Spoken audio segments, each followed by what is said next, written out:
Have you ever thought about reinventing yourself? Truly changing your life, making a 180 and going in a whole different direction? Not just improving in one particular way, but making a complete overhaul of your life as you now know it. Well, if you are having these thoughts, tonight's show could change your life, as you're about to meet three extraordinary people who've all taken that leap of faith. Reinventing yourself, it's tonight's focus of our Issues Tampa Bay.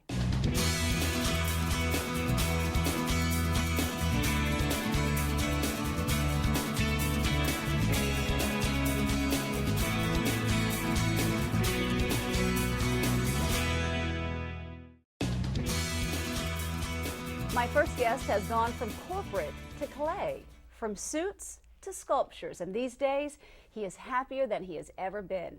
I'd like for you to meet our first guest, Jim Ralston. Jim, thanks for joining us. Jen, this is absolutely wonderful to be here. Thank you. Well, before we start with where you are in life now, let's rewind just a little bit. Tell us about your life as Director of Operations in Pinellas. Well, my career started in Pinellas County in the utilities back in 1973, and I worked for the utilities for 30 years. And I worked my way up through the system all those years. And those years were really great years for me to be able to grow and develop. As you can imagine, Pinellas County in 1973 through 2000, I mean, the growth was unbelievable. And it afforded me the opportunity in that field to be creative to a certain degree and to be able to be one of the people that were building Pinellas County and Pinellas County utilities.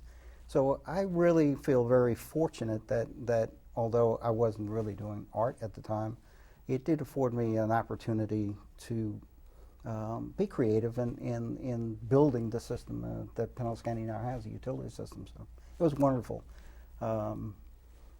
Back then, it took a lot of creativity to develop the systems, develop the developments, and to be able to just build a system. And a lot of technology changes too, I'm sure. Well, you can imagine just with everything else, even personally, the first time I went with a crew in the early days, it was just a pickup truck and a backhoe.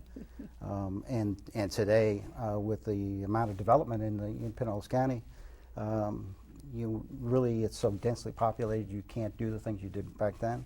And you have to rely on technology to get the job done and get it done properly. So your career there ended, you retired. What happened? Well, as things developed, about 7 years before I was getting ready to retire, I began to realize that I didn't really want to play golf every day. I didn't really want to ride in an RV around the country for years. And I began to really wonder what I was going to do, because I knew I didn't want to do those things. I didn't want to become stagnant. I want to continue to grow personally. So I did some soul searching, and I went back to what was the one thing that I really loved doing. And, a lot of people that know me would not have believed that it would have been art, because that never had an opportunity to transpire in my corporate job. But I made a decision that that's really what I want to do, or give it a try. And I went back to the Dunedin Fine Arts Center, and I was driving down Michigan Avenue Boulevard, and just literally pulled into the Dunedin Fine Arts Center and asked if they had any classes.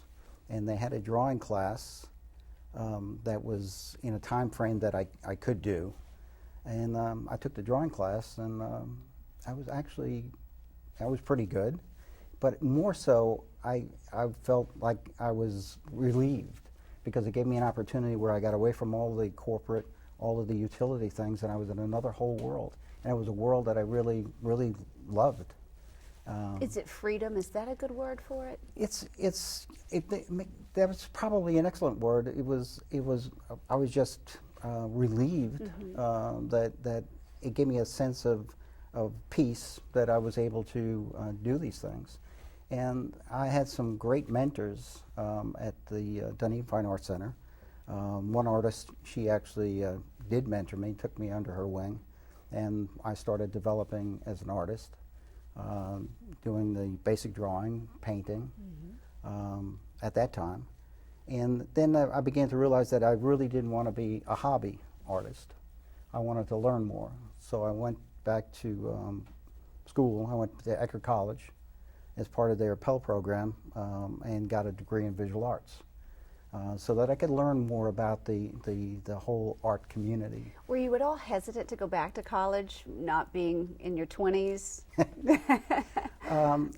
At first, that was a little daunting. And the Pell program at Eckerd College is for adult learners, but there's a mix. And actually, I was stimulated by the younger people in the class. Because they had a different perspective on things than I did. I bet. And it was very rewarding. I was able to give my perspective on things to them, and they shared theirs with me, and it was a great experience.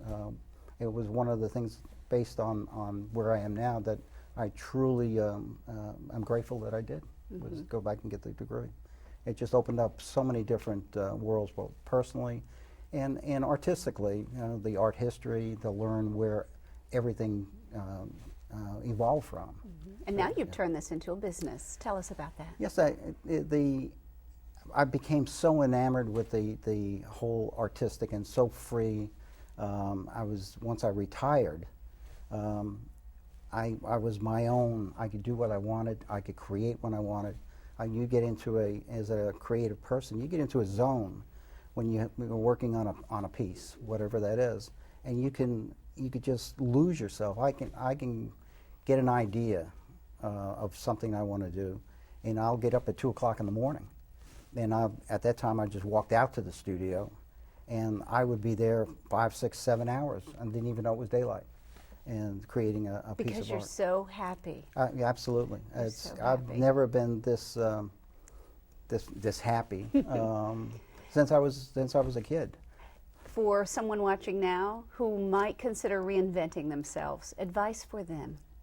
The advice that I could give them is that really, before you retire, sit down and really search your soul for what it is, the passion that you have, the one thing that you really love doing or would want to do, and then pursue it. Do the research.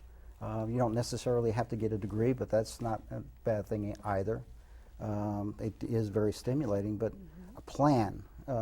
Like I started 7 years before I retired, knowing that I was going to have to build a new career. And That's key. Planning ahead. Planning I think ahead, that's key. absolutely. Jim, thank you for your time, your Jen, thoughts, your advice, your story. Thank you very much. A pleasure being here. You're welcome. You're truly an inspiration for others, that's for sure. When we come back, you're going to meet someone who has reinvented herself multiple times. Her story and her advice next.